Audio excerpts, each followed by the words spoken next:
नमस्कार साथियों, स्वागत है आपका हमारे YouTube चैनल राज मैथमेटिक्स ट्यूटोरियल पे। आज मैं आपके लिए लाया हूँ कक्षा 9 की पाठ्य पुस्तक समकालीन भारत, जो कि ज्योग्राफी की पुस्तक है, भूगोल की।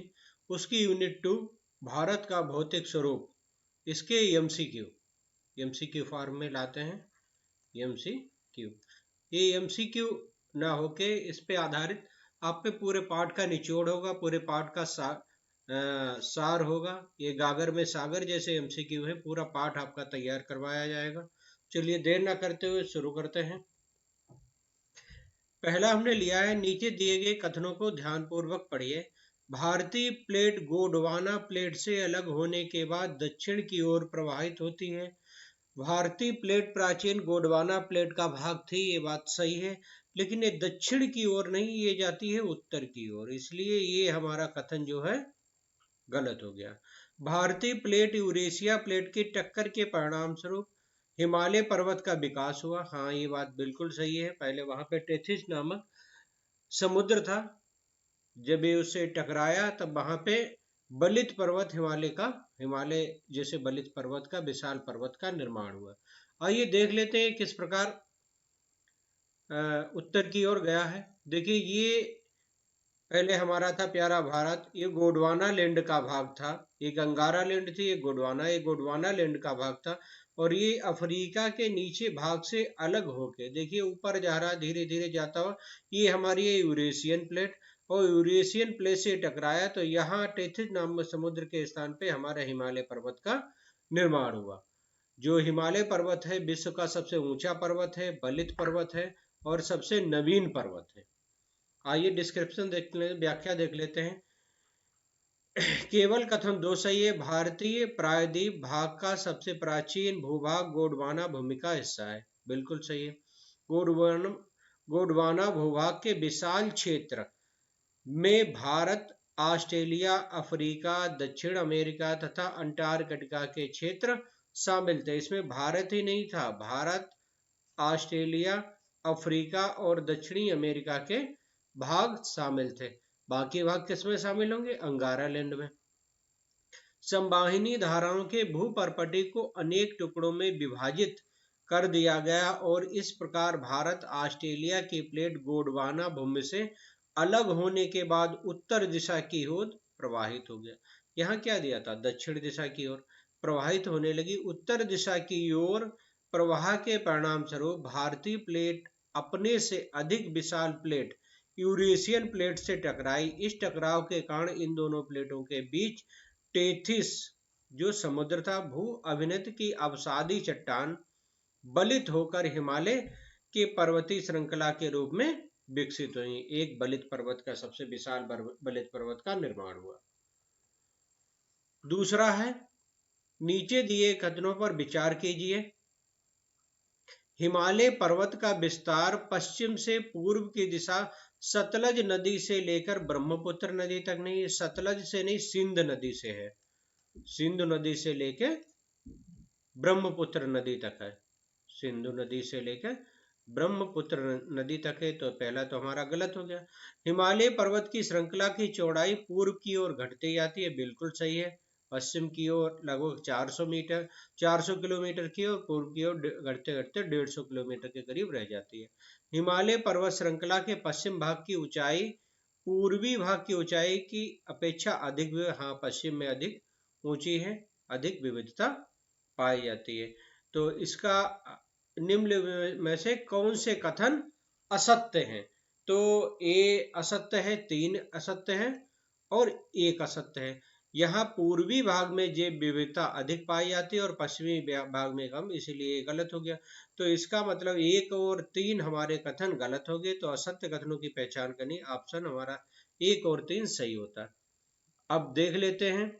देखिए, ये हमारा भारत है और ये हिमालय है। तो हिमालय की आप यहाँ देख रहे होंगे चौड़ाई, ये 400 किलोमीटर की है और यहाँ ये 150 किलोमीटर की है। और ये देखिए, यहाँ सिंधु नदी है, ये सिंधु नदी से लेके और यहाँ ब्रह्मपुत्र नदी तक के विस्तार क्षेत्र में फैला हुआ, जबकि हमारे ऑप्शन में क्या था? सतलज नदी था। हिमालय पर्वत की श्रृंखला के पश्चिमी भाग की ऊंचाई पूर्वी भाग की अपेक्षा अधिक विविधता पाई जाती है। तो पश्चिमी भाग ये है, पूर्वी भाग ये है, तो ये भी हमारा कथन गलत है, क्योंकि यहाँ एवरेस्ट जैसी अधिक ऊंची चोटियां पाई जाती हैं, इसलिए ऑप्शन हमारा सी सही है। आइए व्याख्या देख लेते हैं। कथन 1 और 3 असत्य हैं, कथन 2 सत्य है। हिमालय पर्वत श्रृंखलाएं पश्चिम से पूर्व दिशा में सिंधु से लेकर ब्रह्मपुत्र नदी तक फैली हैं। हिमालय विश्व की सबसे ऊंची पर्वत श्रेणी है। इसकी चौड़ाई कश्मीर में 400 किलोमीटर एवं अरुणाचल प्रदेश में 150 किलोमीटर। यहाँ 400 किलोमीटर और अरुणाचल प्रदेश में सिर्फ 150 किलोमीटर के, अर्थात पश्चिम से पूर्व की ओर हिमालय पर्वत श्रृंखला की चौड़ाई घटती जाती है एवं ऊंचाई बढ़ती जाती है, और इधर ऊंचाई बढ़ जाती है, जबकि ये क्या दिया था, ऊंचाई कम हो जाती है, बढ़ती जाती है। हिमालय पर्वत श्रृंखला में पश्चिम भाग की अपेक्षा पूर्वी भाग की ऊंचाई में अधिक विविधता पाई जाती है, अधिक ज्यादा विविधता पाई जाती है। नेक्स्ट, महान हिमालय या आंतरिक हिमालय के संदर्भ में नीचे दिए गए कथनों पर विचार कीजिए। इसमें हम जानेंगे कौन सा महान हिमालय है, कौन सा मध्य या लघु हिमालय है, कौन सा शिवालिक है। हिमालय पर्वत श्रृंखला में यह सबसे अधिक संतत श्रृंखला है, ये सही है, कंटिन्यूअस है, बिल्कुल कटी फटी नहीं है। हिमालय के इस भाग को की क्रोड ग्रेनाइट से बनी है, ये भी बिल्कुल सही है। इस श्रृंखला में गर्मी के कुछ महीनों में बर्फ पूरी तरह जी नहीं, यहाँ बर्फ नहीं पिघलती है वर्ष भर, और सारी नदियां यहीं से निकलती हैं, और ये वर्ष भर बर्फ से ढका रहता है। कौन से कथन सत्य हैं, तो हमारा ये ऑप्शन सही है, ये कथन सत्य है। आइए देख लेते हैं हिमालय को। देखिए ये है महान हिमालय, जो येलो से दिखाया गया है, पीले पीले कलर का। यहाँ विश्व की सबसे महान और सबसे बड़ी चोटियां पाई जाती हैं। ये महान हिमालय कहलाता है या आंतरिक हिमालय कहलाता है। इसके इधर ये दिखाया गया जास्कर श्रेणी है, ये लद्दाख श्रेणी है, और ये काराकोरम पर्वत श्रेणी है। ये परा हिमालय या ट्रांस हिमालयन में आती हैं। यहाँ ये धौलागिरी है, माउंट एवरेस्ट है, और बीच में जो दिखाया गया है नीले से, ये लघु हिमालय। देखिए ये जो है ये लघु हिमालय है, ये जो दिखाया गया है ये लघु हिमालय है।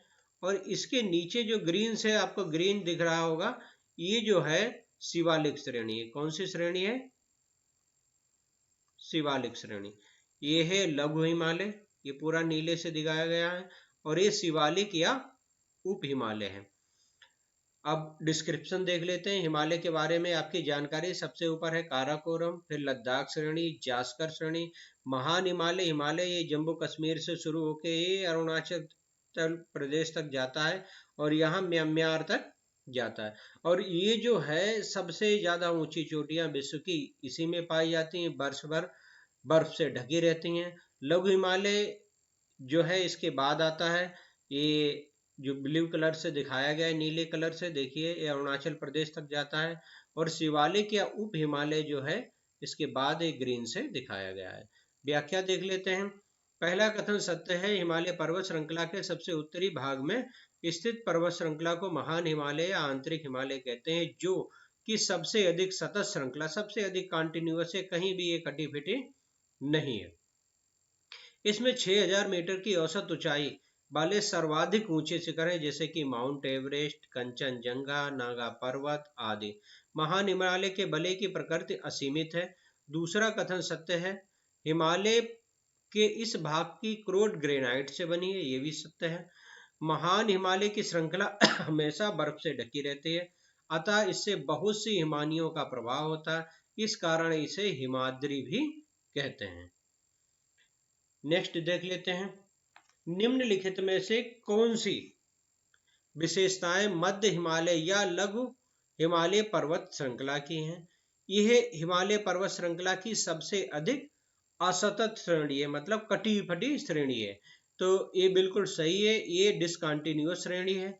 इन पर्वत श्रृंखलाओं का निर्माण मुख्यतः अत्यधिक संपीड़ित तथा परिवर्तित सेलों से हुआ है, ये भी बिल्कुल सही है। दून इस पर्वतीय क्षेत्र की प्रमुख विशेषता है। जी नहीं, दून जो है वो शिवालिक की है, आगे देखेंगे इस कौन से कथन सत्य है? इसका मतलब ए हमारा सही है, केवल 1 और 2। देख लेते हैं। ये जो नीले से दिखाया गया है लघु या मध्य हिमालय, ये डिसकंटिन्यूअस श्रेणी है और अतित है, और इसका निर्माण जो है अत्यधिक संपीड़ित परिवर्तित सेलों से हुआ है। दून जो है वो इस श्रेणी में आती है। शिवालिक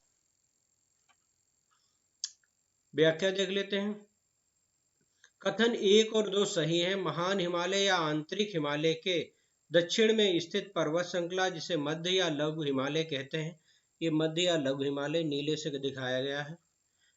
सबसे अधिक असतंत्र डिस्कंटिन्यूअस है, कटाफटा है, एवं यह पर्वत श्रृंखला हिमाचल निम्न हिमालय के नाम से भी जानी जाती है। हिमाचल प्रदेश से होकर जाती है, इसलिए हिमाचल या निम्न हिमालय के नाम से भी जानी जाती है। इन श्रृंखलाओं का निर्माण मुख्यतः अत्यधिक संपीड़ित तथा परिवर्तित शैलों से हुआ है।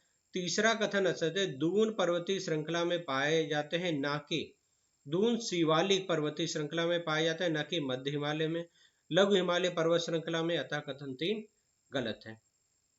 नेक्स्ट,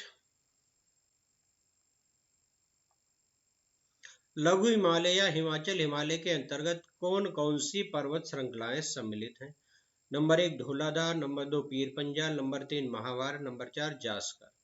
तो ये धौलाधार शामिल है लघु हिमालय में, पीर पंजाल है, महाभारत है, लेकिन जास्कर शामिल नहीं है। इसका मतलब हमारा ऑप्शन बी सही है। अब देख लेते हैं इन्हें। देखिए ये लघु या मध्य हिमालय में पीर पंजाल है, धौलाधार है, महाभारत रेंज इधर है। तो ये 2, 3 शामिल हैं किसमें? लघु या हिमाचल हिमालय में। लेकिन जास्कर जो है वो देखिए ये ऊपर दिखाई रही है जास्कर रेंज, तो जास्कर रेंज इसमें शामिल नहीं है। अब डिस्क्रिप्शन देख लेते हैं। पीर पंजाल, धौलाधार एवं महाभारत पर्वत श्रृंखलाएं लघु या हिमाचल हिमालय में अवस्थित हैं।